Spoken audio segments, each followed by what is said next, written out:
بسم اللہ الرحمن الرحیم۔ گمنام ایرو کے معزز ناظرین، السلام علیکم۔ آئیے چلتے ہیں کہانی کی طرف۔ وہ بھی ایک ویرانہ تھا اور یہ بھی ایک بیاباں تھا۔ وہاں بھی میرے سامنے کوئی منزل نہیں تھی اور یہاں بھی میں گم کردہ راہ مسافر تھا۔ میں جیپ سے اتر آیا، میری سمجھ میں نہیں آ رہا تھا کہ مجھے کس سمت میں چلنا چاہیے۔ ہر سمت ایک ہی جیسی بے امان دکھائی دے رہی تھی۔ سورج اب سر پر آ چکا تھا اور گویا پورے جسم کو جھلسا رہا تھا، خصوصاً میرے چہرے اور ہاتھوں کی کھال تو گویا چٹک رہی تھی۔ سورج سر پر تھا تو یہ اندازہ کرنا بھی مشکل ہو گیا تھا کہ مشرق کدھر تھا اور مغرب کدھر۔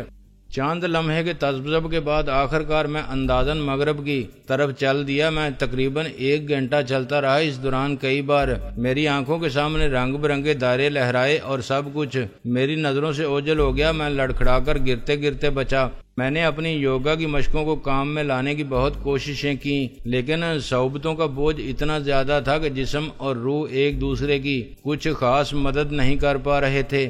میں نے اپنی قوت ارادی سے کام لینے کی انتہائی کوشش کی۔ اس کے بعد میرا حال کچھ عجیب ہی ہو گیا۔ میرا ذہن گویا میرے جسم کے ساتھ نہ رہا۔ میں اس ویرانے میں تیز تیز چلا جا رہا تھا، لیکن مجھے واضح طور پر احساس نہیں تھا کہ میں چل رہا ہوں۔ میرا ذہن گویا زمین اور آسمان کے درمیان کہیں معلق تھا، جبکہ میرا جسم مشینی انداز میں حرکت کیے جا رہا تھا۔ مجھے وقت گزرنے کا احساس نہیں تھا اور نہ ہی یہ اندازہ تھا کہ میں نے کتنا فاصلہ طے کر لیا تھا۔ لاشعور میں کہیں بس یہ احساس بیٹھا ہوا تھا کہ میرے ارد گرد بے گراں ویرانہ پھیلا ہوا تھا اور مجھے اس کو عبور کرنا تھا۔ میرا جسم گویا ایک مشین تھی جسے کسی کمپیوٹر نے پروگرام فیڈ کر دیا تھا اور وہ بس چلتی جا رہی تھی۔ میرے احساسات گویا مر چکے تھے۔ جسم آخر جسم ہی تھا اور وہ بھی انسانی جسم کہاں تک ساتھ دیتا۔ مجھے احساس ہوا کہ شام کا اندھیرا پھیلنے لگا تھا، اس کے ساتھ ہی میرے اندر بھی روشنی دم توڑنے لگی تھی۔ میں اپنے اندر قوت ارادی کی جو مصنوعی برقی رو دوڑائے ہوئے تھا وہ آخر کار جواب دینے لگی تھی۔ ویرانہ گویا جوں کا توں میرے گرد موجود تھا۔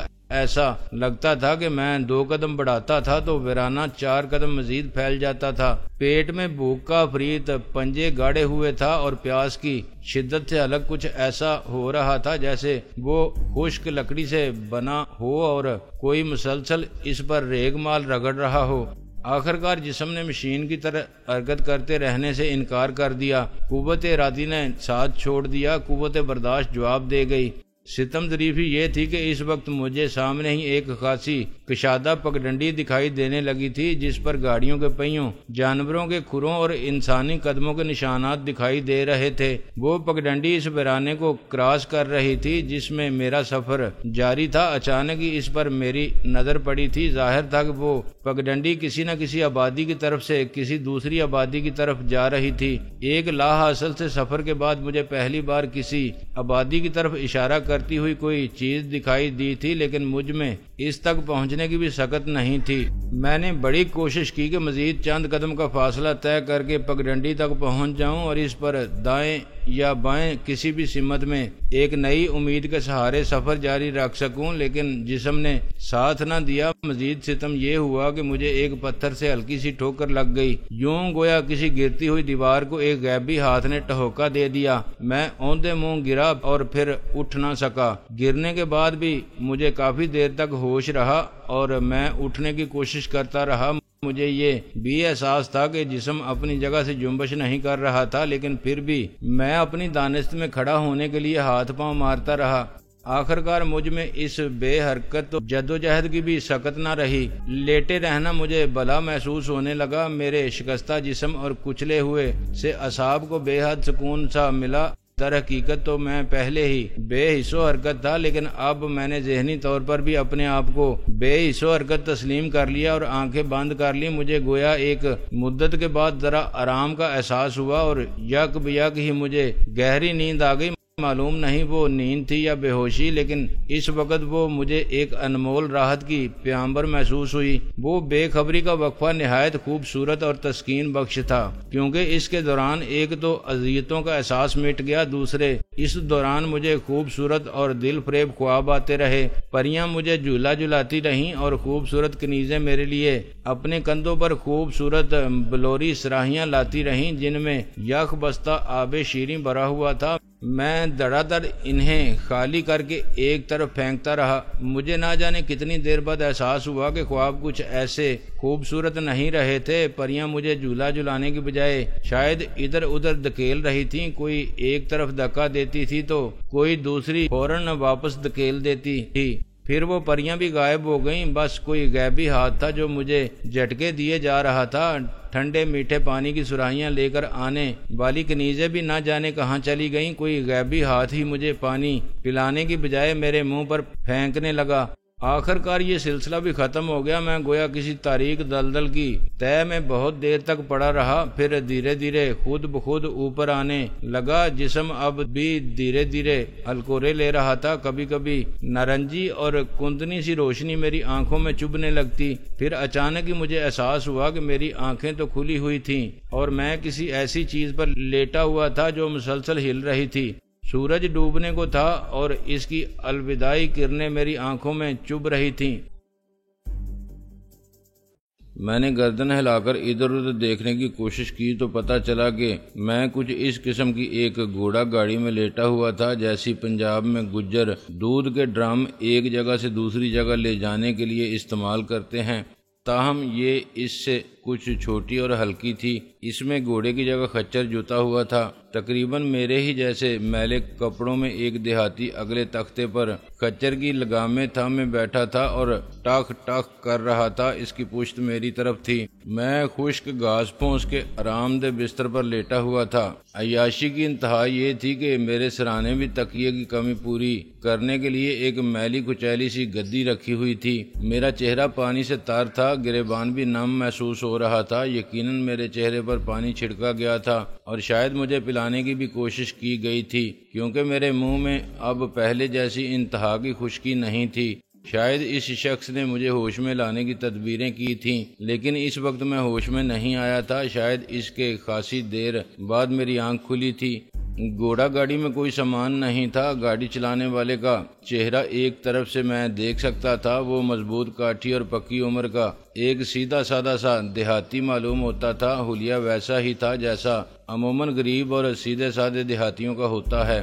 چہرے پر خشخشی سی داڑھی تھی۔ میں گردن موڑے اس کی طرف دیکھ رہا تھا کہ اچانک اس نے بھی گردن گھما کے میری طرف دیکھا۔ وہ شاید کسی گہری سوچ میں تھا۔ مجھے اچانک ہوش میں دیکھ کر کچھ گڑبڑا سا گیا۔ خچر چل رہا تھا۔ اس نے اس کی رفتار اور بھی کم کر دی اور میری طرف کو ذرا ترچھا سا ہو کے بیٹھ گیا۔ اب کیسی طبیعت ہے تمہاری؟ اس نے سوال سندھی میں کیا تھا۔ ہوش میں آ گیا ہوں، یہی بڑی بات ہے، میں نے ٹوٹی پھوٹی سندھی میں جواب دیا، جس میں اردو کی زیادہ آمیزش تھی۔ تمہاری بڑی مہربانی کہ تم نے راستے میں سے مجھے اٹھا لیا۔ اب وہ بھی تقریباً اردو میں ہی بات کرنے لگا۔ ہاں ادا، میں نے جب تم کو راستے پر پڑے دیکھا تو پہلے تو میں ڈر گیا۔ میں نے سوچا پتہ نہیں کیا معاملہ ہے، مجھے اس چکر میں نہیں پڑنا چاہیے۔ غریب آدمی ہوں بابا، تم کو پتہ ہے غریب آدمی ویسے ہی ہر بات سے ڈرتا ہے۔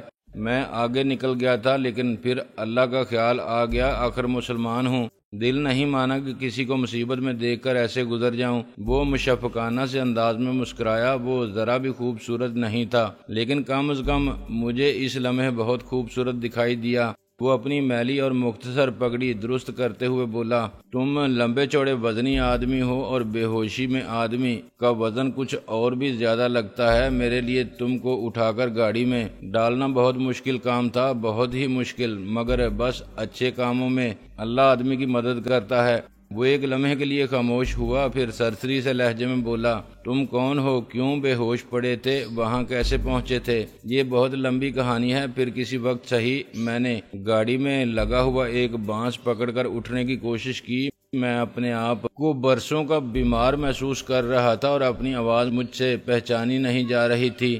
میں اٹھ کر بیٹھنے میں کامیاب ہو گیا تو پیٹ میں جیسے کوئی خوابیدہ افرید بیدار ہو گیا۔ میں نے ساری شرم اور تکلف کو بالائے طاق رکھتے ہوئے کہا، یہ بتاؤ تمہارے پاس کھانے کو کچھ ہے؟ ہاں ہاں، اس نے لگام ڈھیلی چھوڑتے ہوئے مستعدی سے کہا۔ میں اپنے لیے روٹی لے کر گیا تھا لیکن مجھے راستے میں وقت ہی نہیں ملا اور بھوک بھی کوئی خاص نہیں تھی۔ میں نے سوچا رات کو گھر واپس پہنچ کر ہی کھاؤں گا۔ لو یہ تم کھا لو۔ اس نے گاڑی کے ایک کونے سے ایک پوٹلی برآمد کی اور میری طرف بڑھائی۔ میں نے بے تابی سے اسے کھولا۔ اس میں موٹی موٹی مڑی تڑی اور ذرا سوکھی سی 2 روٹیاں تھیں۔ ان کے درمیان کٹا ہوا کچھ پیاز اور تھوڑا سا اچار تھا۔ میں بتا نہیں سکتا کہ پہلا نوالا منہ میں ڈالنا مجھے کتنا لذت بخش عمل محسوس ہوا، لیکن خشک منہ اور خشک حلق میں وہ خشک سا کھانا اٹکنے لگا۔ میرے محسن نے گویا میری مشکل کو سمجھتے ہوئے مجھے ایک چھوٹی سی مشک سے المونیم کے ایک پچکے ہوئے سے گلاس میں پانی نکال کر دیا اور بولا، چباتے جاؤ اور ایک ایک گھونٹ پانی کے ساتھ نگلتے جاؤ۔ میں نے اس کے مشورے پر عمل کیا اور جلد ہی میرے نظام ہضم کے وہ غدود بھی رطوبتیں بنانے لگے جو اپنا کام بھول چکے تھے۔ چند منٹ میں ہی دونوں روٹیاں میرے پیٹ میں پہنچ گئیں۔ پیاز اچار کچھ بھی نہ بچا۔ اس وقت اگر 2-4 دیسی روٹیاں اور ہوتیں تو میں وہ بھی چٹ کر جاتا۔ وہ شخص معذرت خواہانہ سے لہجے میں بولا، میرے پاس کوئی دال سالن وغیرہ نہیں تھا ورنہ ضرور پیش کرتا۔ ہم لوگ تو زیادہ تر پیاز اور اچار سے ہی روٹی کھاتے ہیں، سالن ہمارے گھروں میں کبھی کبھار ہی پکتا ہے۔ گویا ایک عام دیہاتی کا آج بھی وہی حال تھا جو میرے بچپن میں ہوا کرتا تھا۔ وہ آج بھی مفلسی کلاش اور کچلا ہوا تھا، مگر محبت، انسانیت اور اللہ کا تشکر آج بھی اسی میں تھا۔ میں نے پکے مکانوں میں زندگی کی تمام آسائشوں کے درمیان بیٹھے ہوئے لوگوں کو بری بری شکلیں بنا کر کہتے سنا تھا کہ اس ملک نے ہمیں کیا دیا ہے، ہمیں ان سارے مسائل کے علاوہ کیا ملا ہے، ہر جگہ ہمارے حق تلفی ہو رہی ہے، وغیرہ وغیرہ۔ مگر جو بیچارے ہر اعتبار سے واقعی کچلے مسئلے ہوئے اور عام لوگ تھے، وہ بات بات پر خدا کا شکر ادا کرتے نہیں تھکتے تھے، کسی سے کچھ نہیں مانگتے تھے، کسی سے کچھ نہیں چھینتے تھے، کسی کو نہیں جلاتے تھے، کسی کو آگ میں نہیں جھونکتے تھے۔ میرے پیٹ کے دوزخ کو ایندھن مل گیا تھا تو رگوں پہ میں زندگی کی حرارت دوڑ گئی تھی، آنکھوں میں روانی سی آ گئی تھی اور نظر گویا تیز ہو گئی تھی۔ میں نے ادھر ادھر دیکھا تو مجھے ایک طرف نہر یا دریا کا پشتہ سا نظر آیا جو بہت دور تک جا رہا تھا، دیواریں چین کی طرح۔ دونوں طرف ہی اس کا کوئی سرا دکھائی نہیں دے رہا تھا۔ ہم اس سے بہت دور رہتے ہوئے اس کے متوازی ہی سفر کر رہے تھے۔ اس علاقے میں سبزے کے آثار دکھائی دے رہے تھے۔ بھائی تمہارا نام کیا ہے؟ میں نے ادھر ادھر کا جائزہ لینے کے بعد پوچھا۔ ہاتھو، اس نے جواب دیا۔ بھائی ہاتھو، یہ کون سا علاقہ ہے اور ہم اس وقت کہاں جا رہے ہیں؟ میں نے پوچھا۔ یہ کچے کا علاقہ ہے اور ہم اس وقت کیٹی مراد جا رہے ہیں، میں وہاں رہتا ہوں، اس نے جواب دیا۔ خدا کی پناہ، بے اختیار میرے منہ سے نکلا، یہ میں کہاں سے کہاں نکل آیا تھا؟ اگر میری تمام تر سخت جانی کے باوجود میری حالت خراب تھی تو اس میں جسم کا کوئی قصور نہیں تھا۔ میں نے جیپ میں غالباً سینکڑوں میل سفر کیا تھا اور اس کے بعد پیدل بھی نہ جانے کتنا چلا تھا۔ بھٹک کر میں اس علاقے میں آ نکلا تھا جس کے بارے میں نے کبھی سوچا بھی نہیں تھا۔